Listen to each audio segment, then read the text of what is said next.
दोस्तों, आपने कई बार लोगों को कहते सुना होगा कि मेरे नसीब में ही नहीं है, या नसीब में होता तो जरूर मिल जाता, या फिर ये कहावत कि नसीब से ज्यादा किसी को कुछ नहीं मिलता, जरूर सुनी होगी। और आज की कहानी भी नसीब से जुड़ी है, जिसे सुनकर आपका मनोरंजन तो होगा ही, साथ ही साथ आपको सीख भी मिलेगी। तो देर किस बात की, आइए शुरू करते हैं आज की कहानी। एक समय की बात है, किसी एक गांव में एक बड़ा ही ज्ञानी पंडित रहा करता था। पंडित आजू बाजू के सारे गांवों में बहुत मशहूर था और इसी वजह से वो काफी धनवान भी था।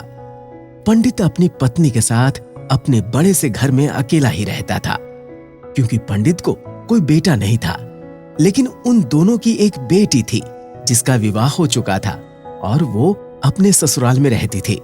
पंडित ने अपनी बेटी की शादी से पहले अपने होने वाले दामाद की अच्छे से जांच पड़ताल भी की थी और उन दोनों की कुंडली भी अच्छे से मिलाई थी।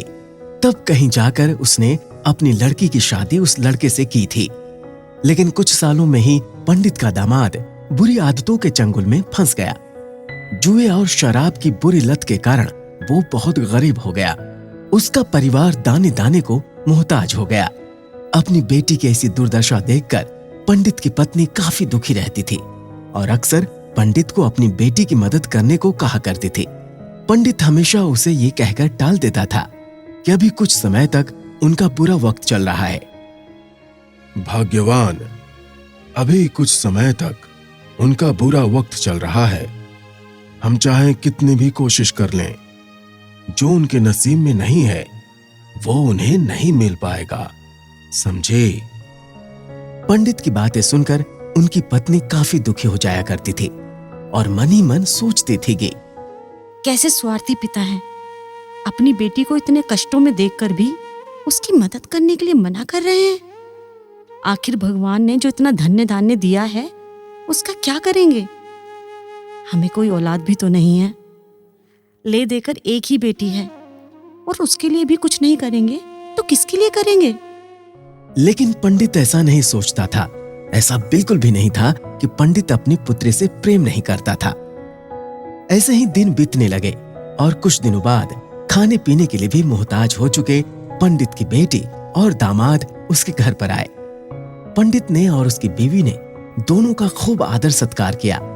ये सब देखकर बेटी और दामाद की पंडित से सहायता मांगने की हिम्मत ना हुई, इसलिए वो बिना बोले ही वापस अपने घर को लौटने लगे।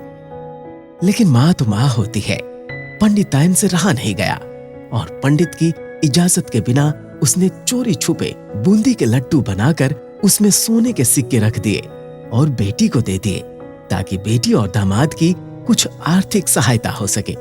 पंडिताइन ये भी जान गई थी कि बेटी और दामाद शर्म के मारे उनसे मदद नहीं मांग रहे थे, इसलिए उसने बेटी और दामाद को भी लड्डुओं में छिपे सिक्कों के बारे में कुछ नहीं बताया। जाहिर सी बात है कि जब वो लोग घर पर जाकर लड्डू खाएंगे तो उन्हें सोने के सिक्के मिल जाएंगे। इस तरह बिना उनके मांगे ही उन तक मदद पहुंच जाएगी।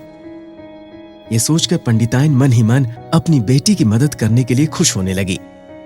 पंडित का दामाद और बेटी उन दोनों का आशीर्वाद लेकर अपने घर की तरफ चल दिए। उन दिनों घोड़ा गाड़ी या बैलगाड़ियां ही चलती थीं।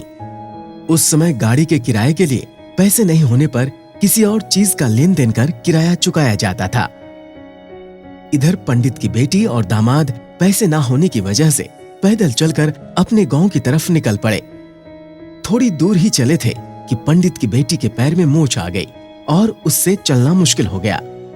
उसके पति ने अपनी पत्नी को तकलीफ में देखा और उसने एक तांगा अपने घर तक किराए पर ले लिया।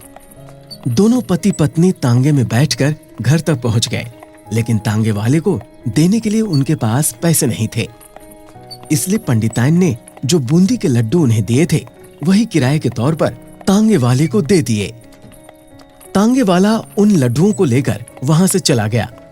तांगे वाला अपने घर की तरफ जा रहा था, तब उसे एक हलवाई की दुकान दिखी।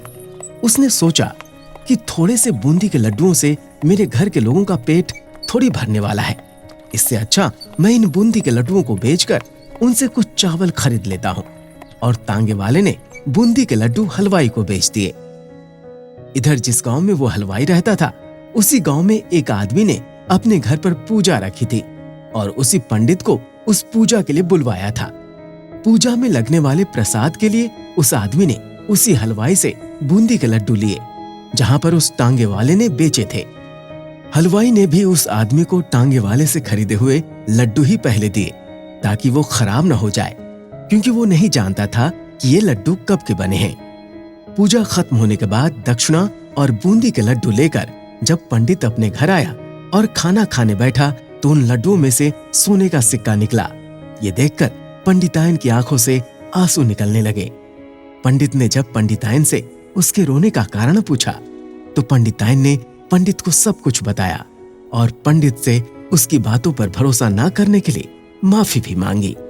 पंडित ने पंडितायन से कहा कि तुम्हारी तरह मैं भी अपनी बेटी को बहुत प्रेम करता हूं, लेकिन अगर हम उसकी अब मदद करते हैं तो हमारे दामाद जी हमसे हमेशा ऐसे ही मदद की अपेक्षा रखेंगे और अपनी बुरी आदतों को कभी नहीं छोड़ेंगे। पंडितायन भी अब पंडित की बातों से सहमत हो गई। 2-3 महीने बीत गए। पंडित के दामाद और बेटी फिर से एक बार उसके घर आए और इस बार उनकी परिस्थिति पहले से बेहतर थी, क्योंकि पिछली बार खाली हाथ जाने के बाद दामाद ने नया काम शुरू किया था और अपनी सारी बुरी आदतें भी छोड़ दी थी। तो दोस्तों, देखा आपने कि हम मेहनत से अपने नसीब को भी बदल सकते हैं। क्या आप भी नसीब पर भरोसा रखते हैं या फिर आप उन लोगों में से हैं जो अपना नसीब खुद अपने हाथों से लिखते हैं? हमें कमेंट करके जरूर बताएं। इसी प्रकार की रोचक कहानी को सुनने के लिए हमारे इस चैनल को लाइक, शेयर और सब्सक्राइब जरूर करें। नमस्कार।